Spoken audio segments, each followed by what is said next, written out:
आणि आता पाहूया टॉप 9 मोठ्या घडामोडी।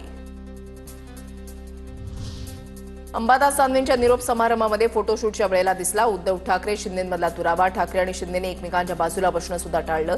शिंदेंनी गोरेंना बाजूच्या खुर्चीवर बसायला सांगितलं।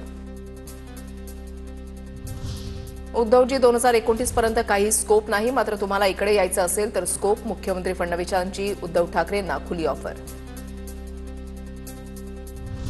विधान भवनामध्ये मुख्यमंत्री देवेंद्र फडणवीस आणि उद्धव ठाकरेंची भेट। ठाकरेंना पाहताच फडणवीसांनी नमस्कार म्हटलं। अंबादास दानवेंच्या निरोप समारंभासाठी जाताना भेट।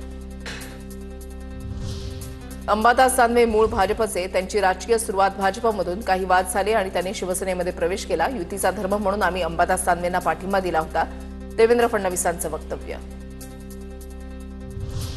मुख्यमंत्र्यांना धन्यवाद देतो, त्यांनी अंबादास सारखा कार्यकर्ता मला दिला, पण मुख्यमंत्री आमचे लोक त्यांनी घेतले त्याबद्दल बोलतील का? अंबादास तुम्हीही पुन्हा येईन म्हणा, उद्धव ठाकरेंचा फडणवीसांना टोला। अंबादास दानवेंनी कधी भरलेल्या ताटाची प्रतारणा केली नाही, जास्त हवं म्हणून दुसऱ्या रेस्टॉरंटमध्ये कधी गेले नाहीत। उद्धव ठाकरेंनी एकनाथ शिंदेंना सुद्धा डिवचलं। बाळासाहेब सहकाऱ्यांना सवंगडी समजायचे, पण काही लोक सहकाऱ्यांना घरगडी समजू लागले आणि इथेच त्यांची गाडी फसली। उपमुख्यमंत्री शिंदेंची नाव न घेता उद्धव ठाकरेंवर टीका।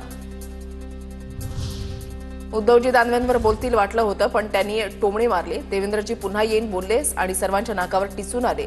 जनतेनं शिवसेना भाजपला बहुमत दिलं तेव्हा तुम्ही बाजूला गेलात। प्रवीण दरेकरांचा उद्धव ठाकरेंवर निशाणा।